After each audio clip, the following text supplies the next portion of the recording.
a lot of churches, if you're not a church plant, I wouldn't say luxury, but a lot of times you can just walk into a building that's already set up. But I think for me, it made me appreciate all of those church plants that start from the very bottom and work their way up to these, because you get to see the foundation being built of like serving is who we are. We get to serve because we love Jesus. There's that pioneering spirit. 100%. Yeah. Yeah. So that was like really cool to watch that. And then eventually we moved buildings and changed and stuff. But I think what I loved most about that is just getting to talk to people that had maybe never stepped into serving before, because that was my job. My job was scheduling. My job was cleaning, maintaining, but it was also connecting. And that was my favorite part. Welcome to Let's Talk About That, the podcast where we dive into conversations about life and share stories of faith. We're thrilled to be on this journey with you. Whether you're a longtime listener, someone who calls the orchard home, or you're just stopping by, Let's Talk About That is your space to explore, reflect, and connect. Join us as we navigate the intricacies of faith, spiritual formation, and daily life as we invite guests to share their stories with us. So grab a cup of coffee, find a comfortable space, and let's do this together. This is Let's Talk About That, where you can be encouraged and inspired by God's work in our lives.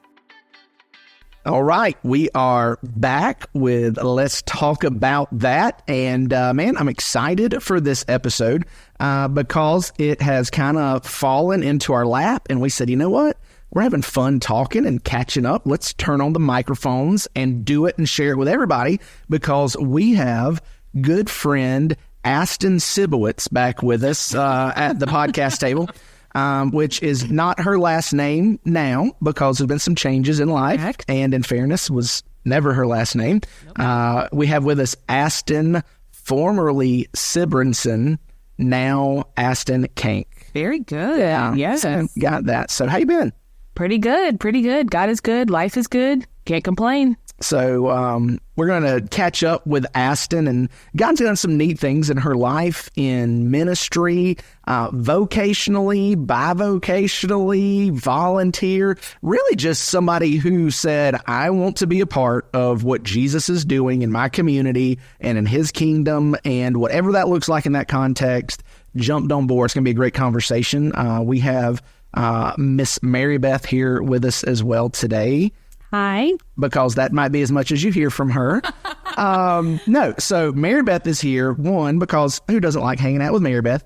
Two, because you guys go like way back. Way back. Yeah, so I thought way back, but you guys mean like way back. So what do we mean by way back? Way back. I'm a few years older than Astin, and Astin might... So you're 21 and she's 20, right? Exactly. Perfect. Yes. There's a high possibility that Astin might have been in diapers when we met for the first time. Probably. And to be clear, you mean as young children. As young children. Okay. Young children. Not yesterday, young children. Very young children. So you guys went to the same church together as kids growing up? Did. Here in town? Presbyterian Church. Nice. And school together, or too big of an age difference? Different schools. I went to Columbia City. Yes. But then maybe what year did you graduate? I graduated 2009, it's just a year behind. Oh, yeah, just a year behind me. So middle school, I thought you were back. Yes. Yeah. Middle school and high school. Middle school and high school. Schools. Worked together. Same location, I think, maybe different times. Year. Okay, different times. We both worked at Eliana's, the original Eliana's. Yes. Well, and isn't it so weird you have to say the original Eliana's? Yes. You know what freaked me out is... so I'm from Perry. What's up, P-Funk? Shout out. Nothing in Perry, right? There was a big paper mill in Perry that was the main employer. It got shut down. Like, legitimately, there's like nothing hardly in Perry. Went over there a few months ago, visiting family, driving through the downtown strip, and in a rundown strip mall parking lot, there was an Eliano's. Wow. I think there's one in Jacksonville. Yeah, there's one all over. There's one in Valdosta. There's one north of Valdosta somewhere. We're playing a baseball tournament, maybe like Adel or something. I'm like, what is going on? Yeah. And the original Eliano's is an Eliano's. Yeah, it's Sage now. Sage Coffee. Yeah. Yep. Wow. That's where, not where we started. We started at the First Presbyterian Church. But lots of Bob. Yeah, lots. And then she also mentioned, too, I don't know if you heard, but we both went to school to become teachers, and then we both taught at the same elementary school, Suicide Elementary. Grade you taught. I taught first grade. Grade you taught. Astin? Fourth grade. Fourth grade. Loved fourth grade. Why'd you love fourth grade? Because at that age, you can have real good, like, authentic conversations with them, and you can just relate to them. They share with you kind of like struggles they're going through, and it's just like a little person, basically, and you get to kind of just hear their heart and just help shape them, and it's just such a cool age. Would parents be mortified if they knew the things that they told their teachers? 100%. Yeah. Absolutely. That's like, wait, hold on. Mary Beth taught my child. I'm worried all of a sudden. You should be. Oh, no. People are teaching my children, and I can only imagine. Yeah. Oh, I know. That's funny. So, Astin, you've listened to some of the podcast episodes. I have. And I'm one of the dozen listeners, and I don't listen all the time, but I do drive a lot with my job, so I like it. Pop it on every now and then. Have you heard the T-shirt? I don't know if we mentioned this on the podcast. There's a T-shirt idea that one of our dozen listeners has floated for the podcast. They want to make a T-shirt that says one of the 12. Oh, Yeah, 12 deciding. Yeah, I thought it was funny. I won. I thought it was funny. Yeah, I mean, I don't know what it would cost per T-shirt when you're only making 12. Seriously. But the question that we love to ask everybody Oh, geez. is, and it's a standard question. I know what the question is, and If you were flavor, would you? I'm gonna switch this up just a little bit. Thank you. Because Take the pressure off. Well, no, we're making it just worse. You both worked at Eliano's together. Mm-hmm. If you were a coffee drink, what coffee would you be? Well, that's good. Everybody always assumes ice cream when you say flavor, so we're going to get more specific. No, I like that. I would say, so my typical coffee order is, I do like a good iced Americano with a little bit of cream and a little bit of vanilla. So I would say, Okay. I like, That sounds very sophisticated when you say it like that. yeah, it's very sophisticated. I would say I like the bold coffee flavor, just a little subtle hint of sweet. Okay. So you're not essentially milkshake calling it coffee. No, not at all. Okay. Absolutely not. That's not coffee. Also, I'm going to show that really the only coffee I drink is like drip coffee usually. I ordered a cappuccino this morning, though. You did? Yeah. I was at Zappa, and I ordered a cappuccino, and it was good. Yeah. It was good. Remember when people would order cappuccinos, you probably know where this is going. Uh-huh. We'd have to educate them on like what it actually was. Cappuccino is, because when you go to the convenience store and get a cappuccino, It's not the same. It's not the same. You're getting like, it's very heavy and it has a lot of like frothy sweet, whereas like an authentic cappuccino is very light. So when you get your cup, it should feel like Yeah, Wait, because very it's 2 shots of espresso and frothed milk. correct. But not It's just the foam. Just the foam part. So a latte. Oh, just the foam. A latte is heavier than a cappuccino because you still get some of the creamy foam, but it has a lot more of like the milk in it. The cappuccino is just like the foam. Just the foam. Okay. top. Oh, so this actually is right in line with where I was going. An Americano is... shots of espresso and water. Water. Okay, I thought so. Mm-hmm. And then you have ice in it. Correct. So you have shots of espresso with water on water. Correct. Yes. With I like a little bit of cream. A little bit of cream. Okay, so have you had an Americano black with sweet cream cold on top? I have not. So a black Americano with like sweetened or flavored cold foam on top. Ooh, I'll have to try that. Yes. Wow. We're, as you can tell, we worked at a coffee shop, so we know this. And I'm here for this. Yeah. I will say I was a coffee snob in the sense that I made fun of people who got like fancy coffees all the time. Because I drink black coffee with Splenda. Like that's my go-to. Black coffee with Splenda. But I got hooked on. Yeah, help me remember. It was this Starbucks this winter. It was like a brown sugar oatmeal crunch latte. Oh, it had some kind of crunch in it. It wasn't the brown shaken espresso. It wasn't that. There was a crunch in the name. I can't remember what it was called. It was seasonal though, because I tried to order it and it was gone. Oh my gosh, it changed my life. Yeah. I will never make fun of somebody who orders an oat milk anything again, because that was amazing. Yeah. Amazing. Crazy. All right. Branch out every once in a while. Yeah. You know what? I'm sure there's a sermon illustration in there, and 100%. I'll think about it one day. However, instead of just talking about coffee, even though honestly, this is fascinating to me. We can teach you so much more about coffee. Yes. Really? Like, just besides putting in the K cup and pressing the button? That's 100%. Yeah. So we do want to hear about Astin and Astin's story of, following Jesus and what that has looked like throughout your life. So why don't you give us just like a quick rundown of Astin growing up in church and get us to the point of how you found the Orchard. Okay. Yeah. So attended the First Presbyterian Church, probably up until I was 16. And then just kind of felt just the Lord just tell me there's something more for me. So I attended another church in Live Oak, and then I went off to college and attended a church, City Church in Tallahassee, which was phenomenal. Shout out Dean. Yeah, Dean Siri, he's awesome. And then came back in, I think it was 2010, and I had a lot of friends that attended the Orchard and decided, let's give it a shot. I was moving back here. I was going to be starting at St. Leo for teaching, and met Eddie. I don't even remember how I met Eddie, but I read, you just know Eddie. I just met Eddie. Yeah. Everybody knows Eddie. Everybody knows Eddie.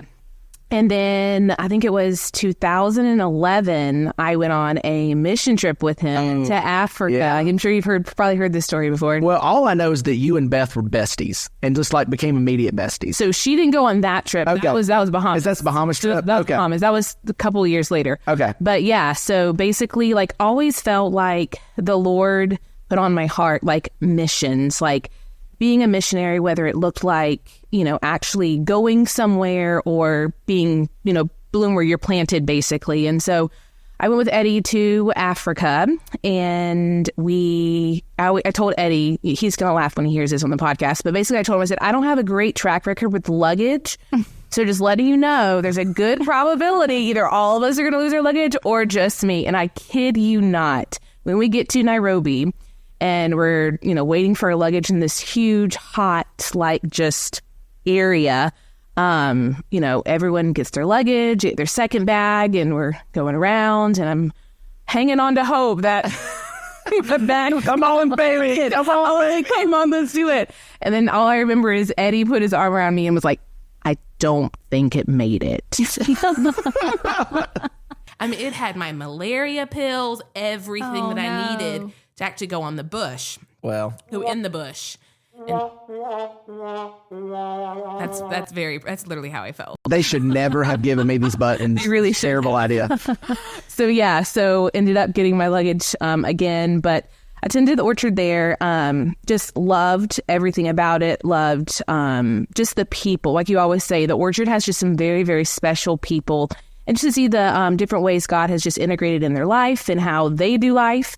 So attended the Orchard until I moved. Yeah. So attended the Orchard, and then they were planting Southridge. They had just gotten the building from Berea Baptist, and I was talking with Eddie, and he was like, "Hey, we should do a podcast about that story one day." It's a really cool story. Yeah, that's really cool. So he was like, "Hey, we're launching this campus. We'd love for you to pray about being a part of it." And so started becoming a part of it, and was actually the first impressions person at Southridge, kind of helped get them off their feet. I remember like the renovation process in it, and that was just so cool. Lord, that was crazy when all that was going on. Like I'm looking back and I'm thinking, I was on scaffolding with Craig Timberlake and Braxton Kuhn putting up hardy board, and I'm like, I was on scaffolding painting hardy board. I don't even know what I'm doing. And I'll tell you, paintbrush and you're good to go. I used I don't even know what it's called, a box cutter, X-Acto knife, something to cut. Something that I don't even know what it's called. Yeah. I cut it that went into a wall. Yeah, like if you've ever done stuff like that, you know that the term "it should be" you just can't use because be like, "Oh, this should be right fit." No, it didn't. Yeah. But what's crazy is, for those of you who don't know the story, turnaround construction in record time, which Astin, since you've been gone, you ain't got to see the remodel that finally happened in the back building back there, Mary Beth Castle. It's phenomenal. Yeah, check it out after this. That's great. So you were here, came to Southridge to work with First Impressions, and really that was, I guess, is this right saying that was like your first step into, hey, this is not just I'm serving in ministry, but this is a ministry role, a leadership role. Yeah. What had to happen describe for us like the process, how God moved you in your heart, in your relationship with him,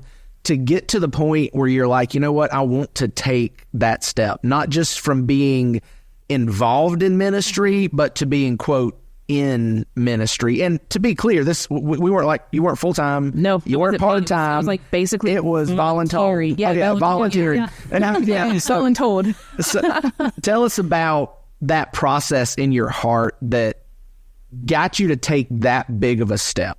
Yeah. No, I would say I was a teacher at the time, so it's balancing teaching and then being here on Sundays to do it. But I would say, like, for me, it was one of those, like, the I see in you conversation that Eddie had. He was like, hey, this is what we see in you, and this is how we would love to invite you into it. And I really appreciate that conversation because so many times, you know, as believers, we, you know, don't feel like we're equipped to do certain things. We don't have the degrees or all of these things. But I knew that God had put a burden of people on my heart and knew that he wanted me to do something with that. So when he invited me into that, I was just completely just excited about what that could look like. I mean, trust me, I had no idea. It was like, hey, here's this church. We have some people that want to serve. Can you organize them? And so it definitely took a lot of like hard work for me of like, okay, Lord, like, I don't have a degree in this. I'm a teacher, but I know that you're going to equip me in this if I'm going to step into the calling you have for me. And so that was kind of like what it took, with a lot of like just heart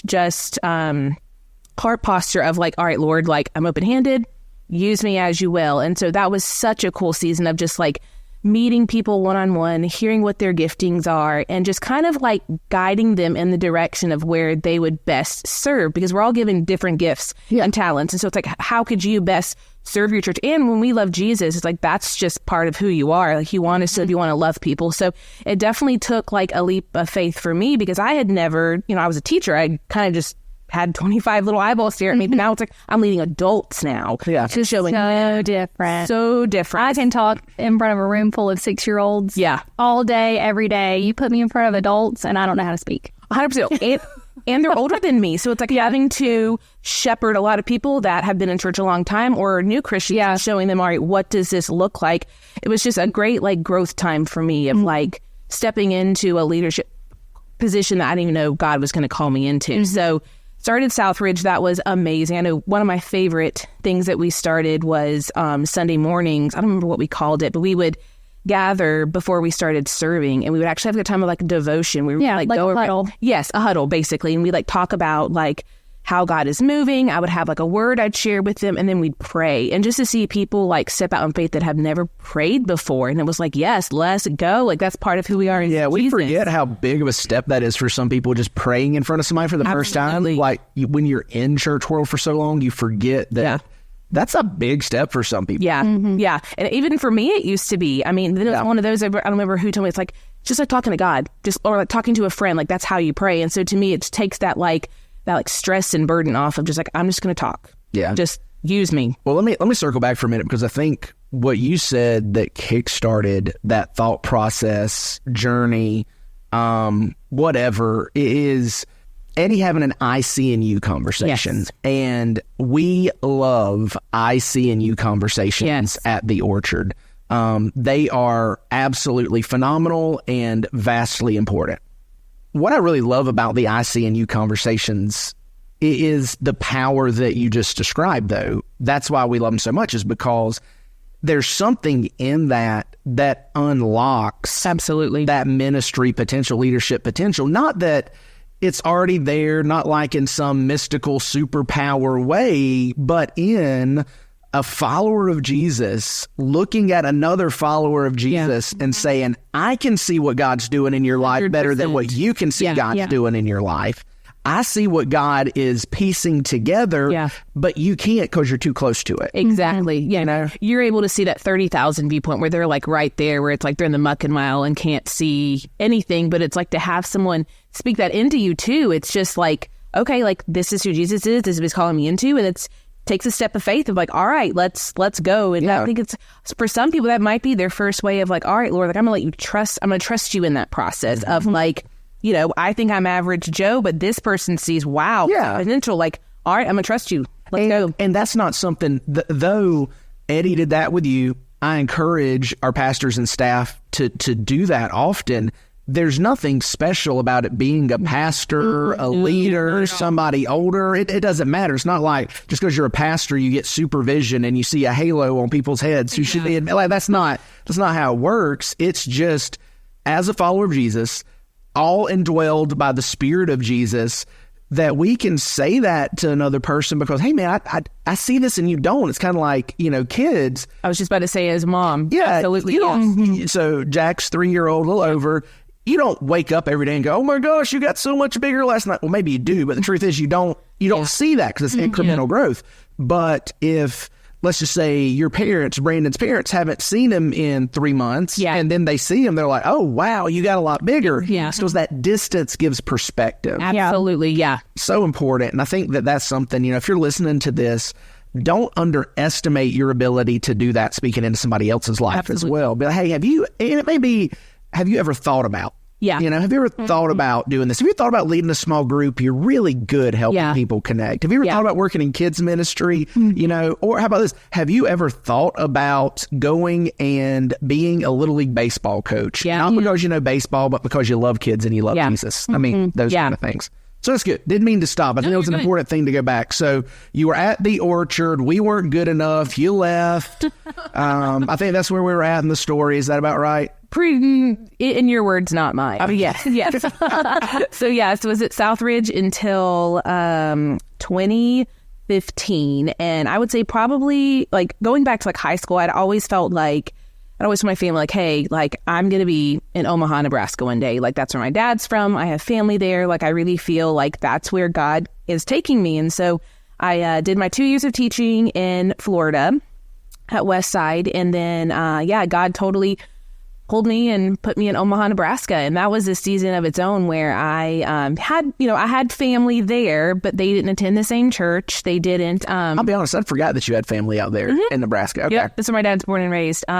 So that was a season to where it was hard. I mean, I moved there and I, coming from Lake City, everyone and everyone knows you. And now I'm in Omaha. I'm a little fish in a really big pond. And there was a season where it was just me and God, where I just come home and I'm like, all right, Lord, like I know you have more for me. That's a country song, by the way. What? Me and God. Oh, is it? I don't know if you ever heard that. Yeah.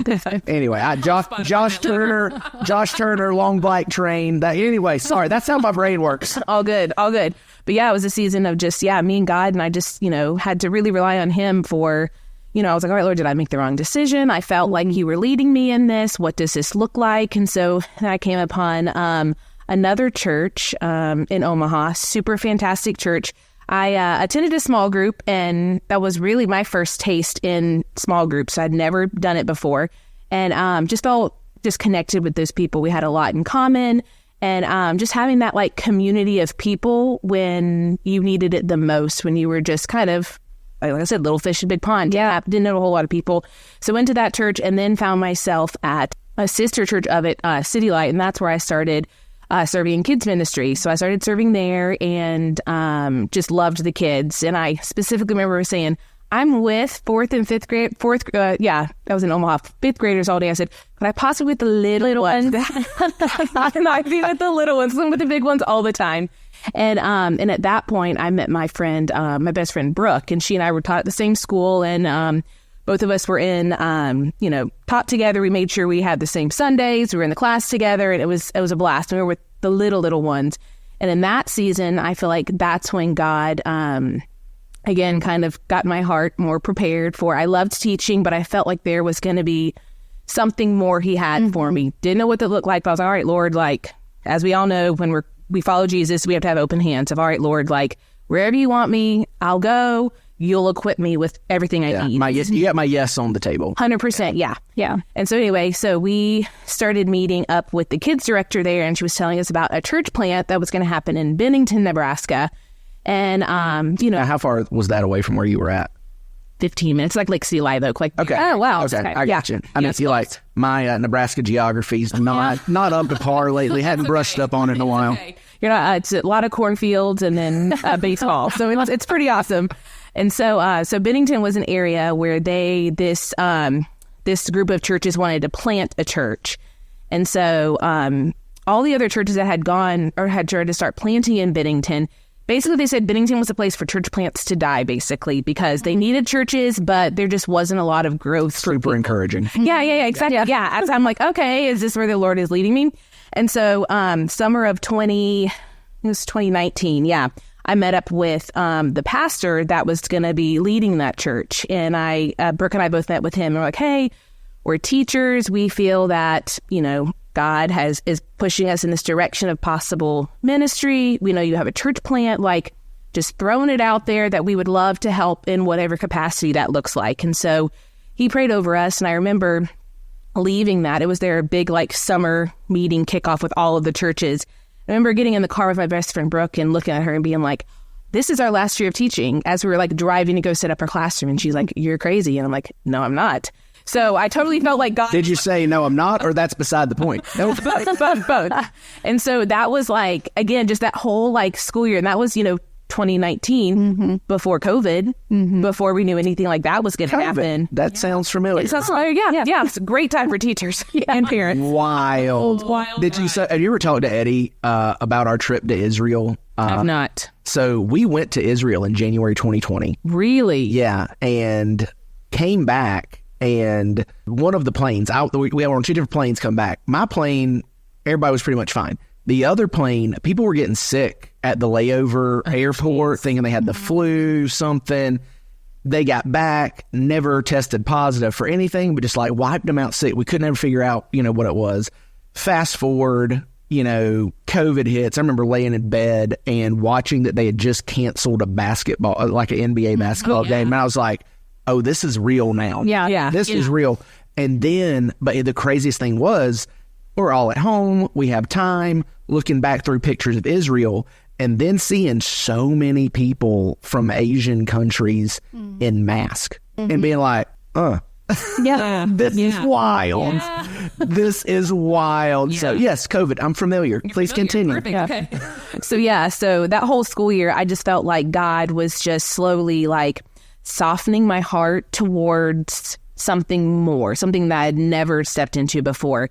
And it was, again, his timing is perfect, and it will always be perfect. And so we had conversations, and I want to say it was in February, I had officially put my yes on the table. I was like, yes, I'm ready to do this. They weren't going to launch until September of 2020, but I was like, I will do whatever it takes. And I remember in that conversation, being a church plant, you get only so much sent to you. But when it comes to staffing, a lot of the times it's very common for staff members to have to support raise. So here I was with this dilemma of okay, I'm a teacher with full benefits. I'm getting married in November of 2020, and I'm about to put this big yes on the table of all right, God, I'm going to trust you. I'm going to go from having a salary to literally $0 coming in each month. So when you say support raise, that's what you mean. What you mean is the reality for a lot of church planters and church staff is that when they start,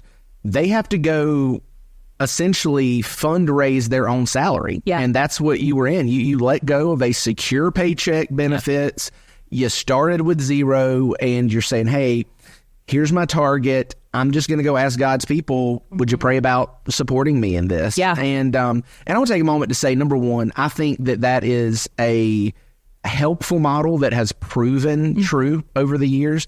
But also, I feel like God has always put the orchard in position and blessed us where we've actually never had to do that. We've always been able to, from the other existing locations, be able to support our staff. And so when I hear that, it's just a good reminder to say, when you guys are generous, it helps us to be generous. Absolutely. When you guys fund missions, it helps to fund new works, whether it be at a new location of the orchard, or like we were doing this last week with the Pregnancy Care Center, or it being, a million other ministries. Yeah. A million's an exaggeration, just to be clear. Yeah, could be. Bunch of other ministries. But again, that's unique. A lot of people are in your shoes, and Astin, that was a faith-building experience, I would imagine. 100%. Because a lot of time it's the interns, the ones that are out of college. I'm at this point about to be 30, about to get married. Whoa, I thought you were 21. I thought that's where we... Sorry. Yeah, I was 21. So yeah, that was huge. And I remember, and it's COVID, so I can't actually meet people face to face. So all of my meetings were on Zoom. So I literally had to come up with it was a baller presentation that had to have Did you have stars flying past you in the background? I did not. I want to tell you, because I know, so if you hadn't picked up on it yet, Eddie and Beth and Astin have always had a really special relationship. And I love, getting to hear them all talk about each other. But I wish you could have seen when Eddie started figuring out Zoom backgrounds behind him. It was phenomenal. It was great. I would have loved to have been a fly on the wall. That was great. Glorious. Yeah. So I, am meeting with people, basically over the computer and just basically saying, hey, they told us in this, we took a little mini brief class, and we read a book, and it was all right, list out all the possible people that could just come to your mind and pray about that list, and that's who you're going to reach out to. So I remember I would have so many meetings back to back to back to back, and it's it can seem very repetitive, and you'd get no's, and you're all right, God, come on, I know you've put this into me, I'm going to trust you in that. But for every no, I knew I was that much closer to a yes. And so I'm, sitting across the table from these people just saying, hey, this is who I am. This is what my role is going to look like. And then you get to the big, hey, what can you give? What does God want you led to give? And that was hard because you're literally asking people hey, can you partner with me financially so I can do what God has called me into? So walk me through that, because I've always been interested in that. So again, full transparency, it's what we do on the podcast. Who you hear on the podcast is who we are in the office. I had a lot of conversations with Trey Lee when Trey stepped into the regional director for FCA, because he had to support Raise as well. And I told him, I was like, man, are you sure about that? Because that's a hard thing to do, to go to people and say, hey, will you pay my salary? Yeah, basically. And not that as, Mary Beth and I working here at the church, people who attend the Orchard pay our salary as well. So, I mean, I'm not, it's not that. I get that God's people supporting God's work, but it's I don't have to go up to attenders of the Lake City location and say, hey, would you give to pay my salary? Yeah. And that to me seems incredibly hard. And really to do it, there has to be, I think some people would think to get there has to be a level of pride, but I think no, it's the opposite. I think to get there has to be such a level of humility. Oh my gosh, yes. Because you're literally, you're humbly asking someone. And the good majority when I first started were people from here, Lake City, that gave to me. The people in Omaha, they really didn't know me from Adam. And eventually they, I was able to increase my amount. But the people I started with first were the ones, a lot of them were from the Orchard, that I was like, hey, this is where God is leading me into. This is what I've been praying about. And I feel, and almost all of them are like, absolutely, we would love to partner. And I think as Christians, we feel that, we just know that, God blesses us with so much. And when we can give, whether it's tithe or above and beyond, we know that that's investing into the kingdom of God. Whatever this person is doing is going to benefit the kingdom. And we're all one big C church. We all and that's what it is. So it doesn't matter where you're going, you're still investing in the kingdom of God. And so that was huge. And I'll tell you another reason that I like the idea of support raising in theory is I've had conversations as I've had opportunity being put in positions to lead staff, to look at men and women. And I'm sure Mary Beth and I probably had this conversation at some point, because I think I've had it with pretty much everybody who's ever worked with me on staff. It's that there needs to be that moment of recognition that people are out there working a job in the community and in the business world, and then giving their salary so that you can work at the church. Yeah. And I think that, I know that, but I'm not always consciously aware of that. That doesn't always cross my mind. Yeah. But when you support Raise, 100% you get that. Yeah. And I think that's a little bit motivation. Number one, to be appreciative of the gift of ministry. Yeah. But number two, to say, I want to make sure I'm doing something that's going to make an impact to make their investment worthwhile. Yeah. And that's a burden that's on me, right? If you attend the Orchard and you partner with the Orchard financially, and a portion of that goes to pay our staff salaries, and I'm on our staff, so part of that is pay my salary.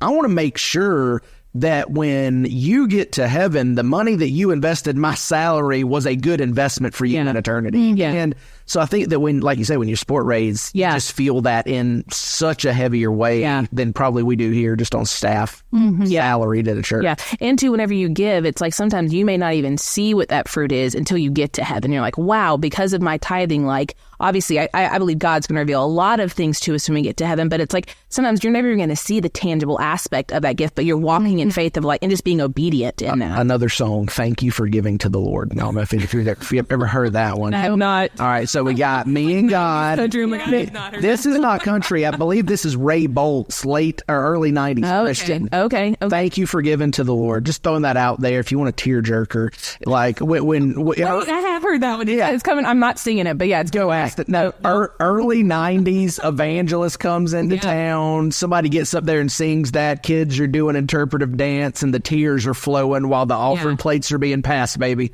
Thank you for giving to the Lord. Before they lock the doors. Oh, we are getting relevant right now. We are getting relevant. Did you see that? I did not. So there was like a thing a few months ago. It might need that far. TikTok. It was on TikTok, Instagram. Dude was, and it was at first, it looked like a church service. Turns out it was not a church service. He was at a conference. Okay. And homie preaching at this conference told the ushers to lock the doors until we took up this amount of money in the offering plate. 100%. Okay. Well, to me, it's like, all right, one, if it was a church, illegal. If it's a conference, it's a leadership meeting, I understand it's still really bad. Not doing that. My favorite video, though, was like a week later. There's a video of a local church, and they're like, all right, it's time for us to receive our tithe and offerings. So if the ushers would please lock the door, and you can see like the lead pastor and the worship, because it's just somebody from the congregation that came up. Yeah. The worship leader, see your pastor like look back, and the person terrified, and he starts dying laughing. Anyway, hey, welcome to Let's Talk About That. That was so good. You got to look that up. Usher, lock the doors. Just lock the doors, Kay. I'll Google that after. Anyway, where were we at? Talking about Jesus ministry. Right. So you're at City Light Bennington. Yes.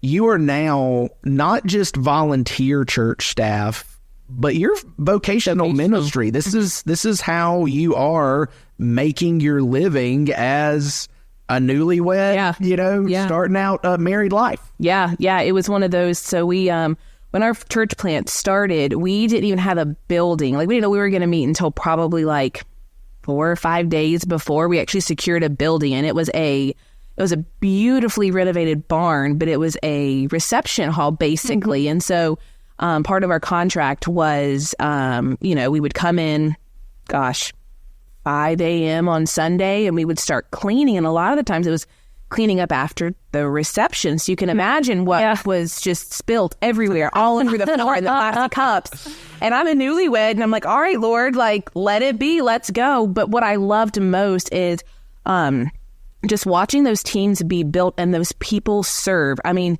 they're getting up at 5 a.m. on a Sunday when they've worked their 9-to-5 job all week long, because they trust and believe in what God's doing in this church. And then we're a church plant of, I think we launched maybe with 120 people. And so they're coming, they're moving tables. We had so we would set up the church service. Kids were below. We had like partitions. Everything we started with maybe like 15, 20 kids, like partitions, like we made it work. And then after the service, we'd have to clean the whole place and reset it for the reception. So it was a lot of like hands-on labor. And I think for me, a lot of churches, if you're not a church plant, I wouldn't say luxury, but a lot of times you can just walk into a building that's already set up. But I think for me, it made me appreciate all of those church plants that start from the very bottom and work their way up to these, because you get to see the foundation being built of like serving is who we are. We get to serve because we love Jesus. There's that pioneering spirit. 100%. Yeah. So that was like really cool to watch that. And then eventually we move buildings and change and stuff. But I think what I loved most about that is just getting to talk to people that had maybe never stepped into serving before, because that was my job. My job was scheduling. My job was cleaning, maintaining, but it was also connecting. And that was my favorite part. And if you're listening, you know me, I love people and I love to talk. So it's like the best combination for me. And so I would just get to just meet with people, just hear their stories and just help them find where they best fit to serve. They're all ready to take that step, but a lot of the times people don't know where the need is. And they're like, all right, I have all these talents. Where can I fit? And like God allowed me to have those I see in you conversations of like, hey, yeah, that's cool. I see this in you. These are the qualities. I'd love for you to step into this. And, you know, sometimes it took them a little bit of time to like process it, but most of them were like, yeah, let's go. Yeah. So, you know, that's a full circle moment. Right? Like, it's cool because what I love about all of that is that the church is about the people. Absolutely. It's so easy in church world to get caught up in the program side of it. Yeah. And not that those aren't important. Like, you know, we come to the place where we do what we do and we're not sure why we do it. But usually what we're doing in churches is because somewhere along the way, somebody said, this is the best way to help people follow Jesus. Yeah. For whatever reason, right or wrong, that's why they do it. But when you lose that the point was to help people follow Jesus and it just becomes about running the program, it doesn't work. Yeah. But hearing you say it, like the point of ministry is about the people, to have those conversations. Hey, I'll do whatever you need me to do. Yeah. I'm here for the people. That's huge. So, again, we'll time jump a little bit again. You're not in Nebraska anymore. You got married, Brandon, great guy. Hey, let's leave cornfields.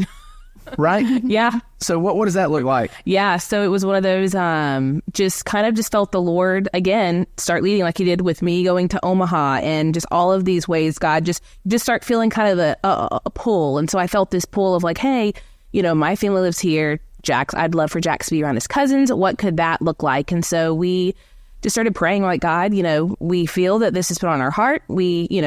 If this is part of your plan, please show us what that looks like. And so it took a couple months of just praying and just asking God, like, show us, lead us, guide us. What do you want us to do? And so we eventually did move to Pace, Florida, which is out in the Panhandle. Which another random connection. My sister lived in Pace for a while too. So are you guys like twins or something? Basically, yeah. Essentially twins. Essentially. Soul sisters. Yeah, basically. Yeah. So we moved to Pace in June of 2023. And then I went from working full-time ministry to now being a full-time stay-at-home mom. And so that was, again, a different season. But it was one of those two. It was like, okay, like, yes, you know, I did that vocationally. But now it's like I get to be the basically equip my son, show him he's my greatest ministry right now. So I went from full-time ministry to like family ministry, like this little dude right here looking at me, that's my greatest ministry. How can I show him Jesus every day when I'm with him 24/7? And, you know, we were in the 18 months, so it was a little bit challenging. And I was constantly having to ask God, like, Lord, lead me, help me, guide me, show me how I should, you know, parent Jax. And so that was a really cool just season for me. And then we started attending Voyage Church, which we go attend now.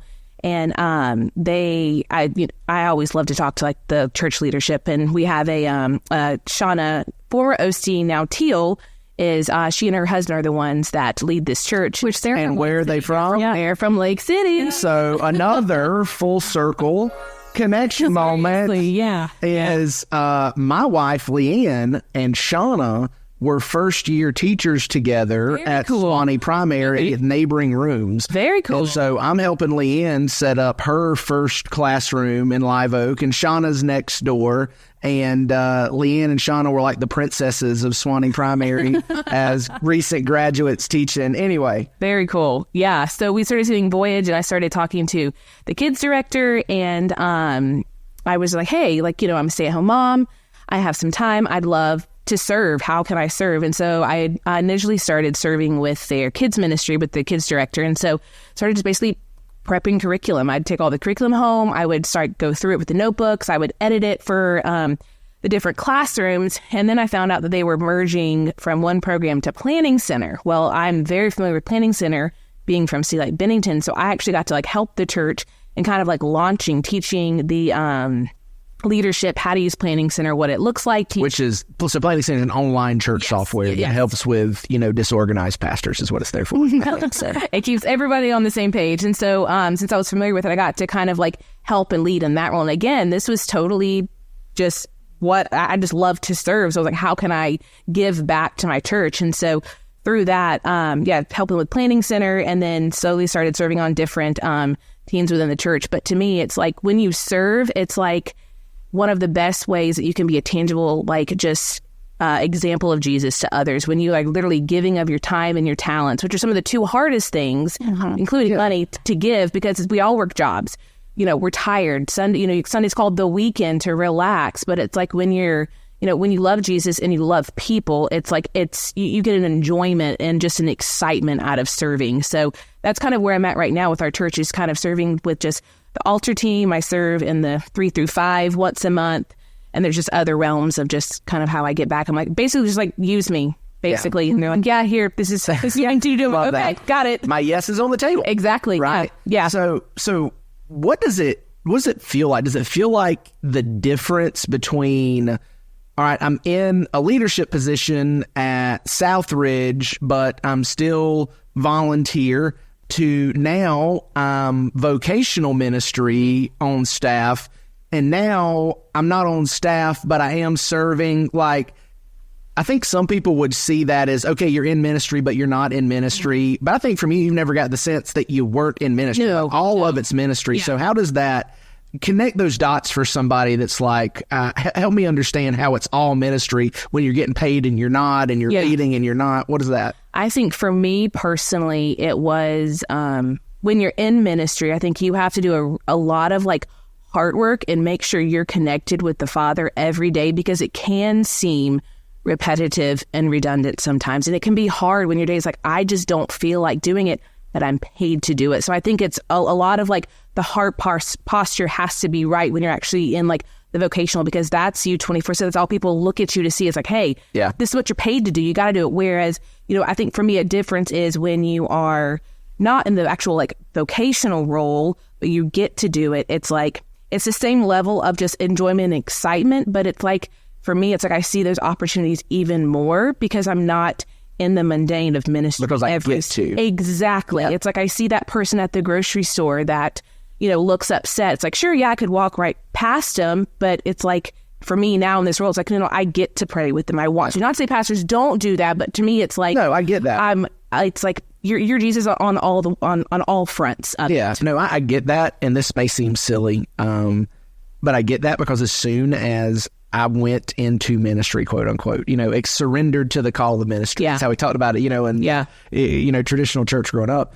I got asked to say the blessing everywhere I went. I look, forgive me, Jesus, I hated saying the blessing because it's like, you just want me to do that because I'm a pastor. Yeah. It doesn't matter that I'm a pastor. It's not going to taste better. Yeah. But they ask you to do it, right? Because that's your job. Exactly. Because that's, quote, your job. And so I do get that. Yeah. The idea that when it's not your job, you're like, yeah, absolutely, I'd love to do this because I love Jesus. I'm following Jesus. Yes. So I get that. All right, winding down the conversation, because you still got a ton of story left to be told and written. If you were to rewind, 12-ish years ago now, I guess, when Astin is coming to the Orchard and starting to get engaged in a missions trip to Kenya and the Bahamas and serving, what would you, if you could go back in time and tell young Astin about the journey of ministry ahead of her, what do you think you would tell her? What does she have to look forward to, and what's going to be the hardest? That's so good. Yeah. No, I would say, when we are a follower of Jesus, you're constantly on a voyage. We are not promised that it's going to be easy. It's going to be hard. But what is so reassuring is that in those moments, it's like you have Jesus who's right there with you. He's walking right beside you. And I think for me would also be like obviously taking time to discern, but when you feel that call on your life, putting that yes on the table is the absolute yes you can ever say. Because I think about, had I not moved to Omaha, I would have never met my husband. And my husband's my best friend. And I think of like, had I not been able to do... Wait, does Brooke know this? Brooke... Okay. All right, I'm just looking out for Brooke. You said she was your best friend earlier. I was just looking out. She is. No, she knows that. But so I just think I just go back and look at in my life and how many times God was like just interwebbed in every single decision. And had I not had a relationship with Jesus, I could have missed some really great opportunities, or hadn't had the willingness to take that step of faith. Like, all right, God, like I'm going to trust you. Like with support reasoning, I don't know how the heck this is going to work out, but I'm going to trust you. And in that, I just grew so much in my faith and my walk with Jesus. So I would just tell any person that is a follower of Jesus, like, putting your yes on the table is the absolute best thing you can do, and then trusting God in that, because it's not going to be easy. You're going to have multiple things that the enemy's going to try to throw your way to derail you, but just keeping your eyes fixed on Jesus. I would tell young Astin, or any person that's just in life, is just your yes to Jesus and your yes to his calling on your life is the absolute best thing you can ever do. I like it. Mary Beth, you got any gems for us? Actually, Oh, wait, what? I was hook, line, and sinker right there. Sorry, MB. Yeah, that was good. Well done. Yeah, no, it's a good conversation. I think, my takeaways are 100% going to be yes on the table. Mm-hmm. And like you said at the very beginning, the power of those I see in you conversations. Like, man, don't underestimate that. Don't underestimate your ability to do that. Yeah. So, man, that's really good. Well, Astin, I appreciate you taking time to sit down with us. And you know what? It's going to be super weird when you listen to this driving to work and hearing your story. I don't know about that. That's going to be great. So anyway, glad you guys were here. Hope you'll join us back next week for some more conversations of stories of faith and life. But we'll see you then. Thanks for joining us for this episode of Let's Talk About That. We hope it encouraged and challenged you as we continue to grow on this journey of faith and embrace community together. If you have any questions, thoughts, or feedback, we'd love to hear from you. Reach out to us through our social media channels or visit our website to stay connected. Your support is what makes this podcast impactful. If you found today's discussion meaningful, don't forget to subscribe to the podcast, share the episode with a friend, and leave a review. Your engagement helps us spread the message and connect with others who can be encouraged through these conversations. Until next time, we hope this episode inspired you to live out your faith this week. Keep the conversations alive, and remember, we're all on this journey together.